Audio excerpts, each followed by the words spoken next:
Bago muna magsimula ang video, may papakita muna ako sa inyo. Eto na nga ang official shirt ng Feroz RP at available niyan sa new Roblox group ng Feroz RP. Kaya kung di ka pa member, mag-join ka na. Syempre, ilalagay ko na lang ng link ng group sa description at sa comment section. Kaya make sure na mag-join na kayo ha. Let's go!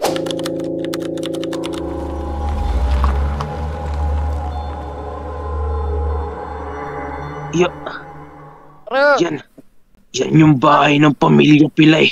Ang alam ko, walang mga magulang na kasama yan ngayon, pare. Paldengs.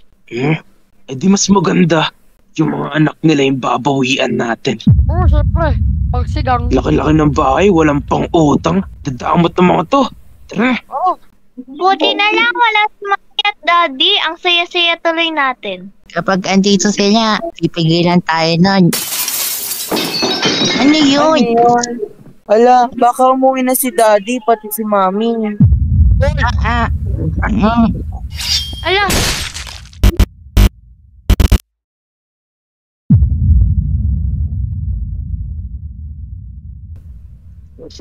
Pare, dito ako sa kabila, pare. Sige. Pare, ingat.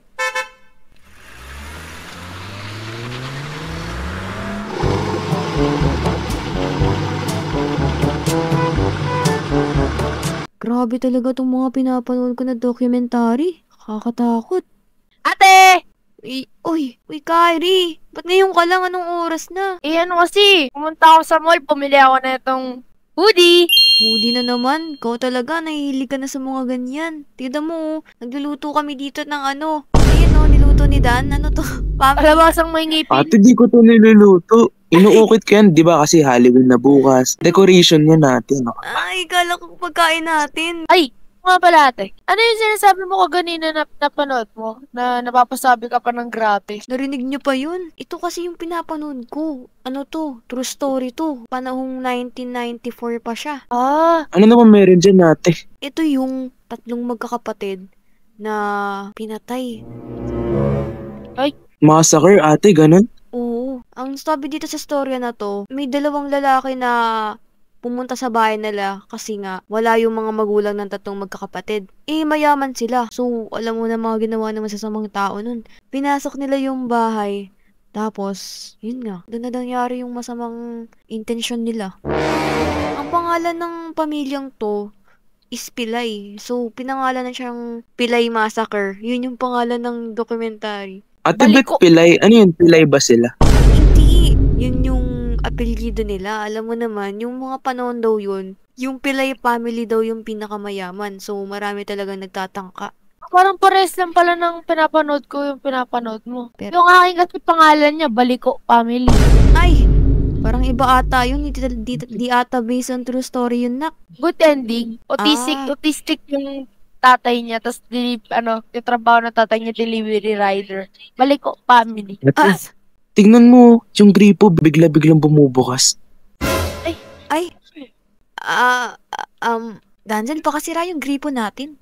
Di ko lang alam, ate. Nakakatakot. Wait lang guys, meron pa. Ito yung lokasyon kung saan nangyari yung massacre na yan. Malapit lang siya dito sa atin. Di ba dito tayo sa sa Tungtong Pakitong Kitong Street tayo, di ba?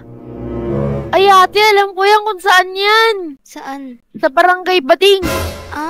Hindi ang lapit lang pala sa atin. Ano lang siya? 1 hour yung biyahe. 30 minutes lang ate, kaya ko i-drive yan. Tempo ito. Sa bagay, Eh di anong plano natin? Pupuntahan ba natin yun? Nakakatakot yun, no? pwede naman. Di ba nagbablog naman tayo? Ba't hindi natin i-vlog? Baka sumikat pa, no? Baka mag-trending pa, di ba? Oo. G kayo? Sige na. G. Yun. Maganda muna kayo ng mga gamit nyo. Sige ate, kukuha lang ako dito. Sige. Ako na sa camera, ate. Sige lang. Kunin ko lang yung bag ko. Oh, ayos na ba yan? Ayos na to, ate. Sige, tara na. Yung camera, ingatan nyo kakabili ko lang yan. Alam mo naman. Ate, meron naman akong GPS dito. Ito. Oh, sige. I-anon mo na lang dito. Para makita natin. Grabe, anong oras na ba? Base dito sa oras ko, 2:58 na eh. So 2 minutes na lang, magti 3 AM na. Ay, naku. Medyo matagal pa. Siguro bukid-bukid yung bahay nun, ate. Siguro. Mali ka, Kuya Dan. Bundok ka mo. Ay, grabe. Matulog muna kayo. Balik mo na ako, ate. Oo, sige, baka malayo talaga siya. Sana safe dito, no? Medyo nakakatakot dito, ate. Parang tagawa ng mga pirata. Grabe sa pirata, meron pa ba ngayon nun? Wala na. Gising na kayo, guys. Yan, ate, malapit na tayo. Oh, Malapit na ba tayo, ate? Oo, dito yun. Ayan. Ay, grabe. Yun yung bahay. Yat, grabe. Laki ng bahay, oh. Nakakatakot. Ala, parang tinubuan na ng mga ano to, no? Naku. Ate, sakto. Nadala ko yung ghost detector ko. Ayan, sakto yan, sakto. Tara, ikutin muna natin yung paligid. Kung ganong kalaki. Oh, medyo malaki nga yung bahay. Hanggang hanggang fourth. Ate, hindi na ako nagdala ng baril. Kasi pag binaril ko yung multo, tatagos lang yun eh. Nga pala. Tara, dito sa harap. Baka may mga kung ano-ano dito. Wow. Tara, dito tayo. Mas ang ganda pa rin ng bahay, no? Parang antibay niya. Hindi Antique. Oo, hindi siya giniba. Wow. Parang nagkaroon na ng mga lumot dito, no? Kaya nga. Ah, Tao ba yun? Ay, nawala. Ano yun? Wala naman talaga, ate. Naku, parang may nakatira ata sa loob ng bahay. Kala ko ba, abandonado na to? Sa bagay, sino pa bang titira sa bahay na ganito kung alam nila yung storya, no? siguro mas maganda. Pasukin na natin to. O, sige. Tara na. Sukan na natin to. Yan. Wow. bigat sa pakiramdam. Kukutukot. Parang ang daming gagamba. Uy, dito tayo sa sala.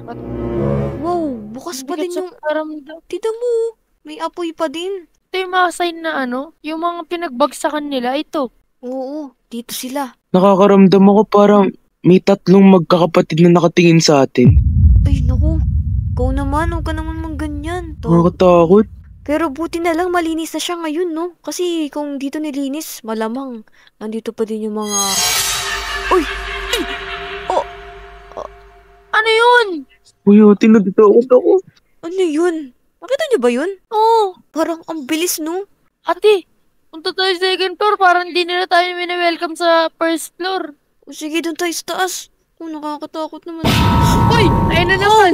Ayan na naman! Ayan na naman! Aray ko! Wala pa tayo sa taas pero nakakaramdam na agad tayo ng ganito. Okay lang yan, guys. Para mag-trending. Ate, yung device ko parang pinapapunta tayo dun. Dito. Uy! Bukas. Look na, video nyo. Kuya Dan, videoan natin. Ano ba yun, ate? Magkakapatid ba yan? Asan yung mga magulang nun? Hindi ko alam eh. Ang sabi dito sa research ko, yung mga magulang daw nila nasa ibang bansa. Tapos, pinabayaan lang sila. Dito nga muna tayo sa kitchen. Ito ata yung kitchen nila eh. Uy, ate! Uy! Lumulutang! Lumuluto. Hala, Grabe. Sabi ko. Uy! Uy! Uy! Video! Ano yun? Ate, lumulutang to. Parang may mga ligaw na kaluluwa dito na hindi ko mawari. Dito tayo sa taas, Bili. Tara. Tingin tayo dito. Wow! Oh my... Lote, Ano? Ano yun? Ano yun? ritual ata to. Kakatatot. Dito. Dito may kwarto, guys. Ito ata yung kwarto ng isa nilang kapatid. Yung panganay. Sabi, Wow, ang ganda. Tignan nyo itong nakita ko, oh. Parang drawing ng bata. Lang ate, may nakasulat. Basahin ko. Ano sabi? Girl power, tas rock roll. Grabe, ano yun? Yun ate. Ito pa, may next page pa ata to eh. Para sumasama yung pakiramdam ko. Naku. Uy! Hala! Anong nangyari sa'yo? Tayo dyan, Bili, tayo! Ano to? Nabasa tayo sa kwarto na to. Tara. Uy, ano to? Stay away from us. Wow. Parang nag-iba yung kulay ng kamay ko. Ano naman nangyari sa'yo, nak? Ba't naging ganyan ka? Ang puti mo na. Kaya nga ate. Sige, wag muna natin isipin yan. Isipin muna natin yung mga nangyayari sa paligid natin. Baka mamaya, yung multok may kagagawan niya, no? Tignan mo, nakakapagsulat pa sila dito. May ganun palang multo. Galaw ng galaw yung mga gamit, oh. Sunod kayo sa akin, guys. Dito tayo. Kita ko na yung ano nila. Office. Office ata ng magulang nila to. Ang daming libro. Panahon pa to ng mga ano, ah. Ang laki din ng CR dito. Meron pa dito. Tignan nyo. Ate, mga laruan ng mga bata. Oo nga. Dito ata yung kwarto ng pinakabunso nila. Ay, ate. Uy, Parang may nakasulat doon. saan? Dito? First warning? Grabe naman yung mga multo dito nagsusulat. Nagbago na yung itsura mo. Kanina ba't bigla kang ganun? Bigla kang naimatay tapos nagbago pa yung itsura mo. Baka mamaya sinasapian ka na ng mga bata dito ah. Eh, ate, ako nga may nararamdaman ako ngayon eh. Ay no, ang bigat na talaga nga nasa paligid natin. Mag-ingat ka na lang. Wag kang humawak ng mga gamit ng mga bata. Ate, bakit dumudugo yung mukha ko? Hala, Danzel, tignan mo nangyari kay Kyrie oh. Parang ako Hello? yung gusto talaga nila akong kunin. Ba't ganun? Parang kailangan na nating umalis dito. Nakakatakot na yung nangyayari. Kaya nga, nananakit na sila. Bumaba na tayo? Hindi ko na talaga kaya. Ah, sige, tara na. Wala pa Ano? kaya. Uy, Uy, Aray mo! takbo! Dito may basement. Wow, dito. Ayun. Yo, grabe sinarado nila. hala. Sino? Ate! Nilak nila yung pinto. Ano to? Hala, Te, eto ata yung mga libingan nila. ate, paano kung dito na rin tayo ililibing? Uy, huwag naman ganun. Ate, Huwag niyo kaming sasaktan ah. Hindi namin kayo nasaktan. Naghahanap lang kami ng hostis na pumatay sa amin. Oo nga. Hindi kami makaalis-alis. Pero, paano ba namin kayo matutulungan? Hanapin yung mga pumatay sa amin. Oo nga. Sa research ko kasi, yung mga pumatay sa inyo, wala sila dito eh. Nagpunta sila sa probinsya, hindi na sila nahanap. Pero palagay ko, mga buhay pa yun. Pero matatanda na siguro. Tulungan mo kami. Hanapin sila. Sabi nga sa kanya kung matatahimik. O sige, gagawan namin ng paraan. Hahanapin namin yung hustisya na kinakailangan nyo.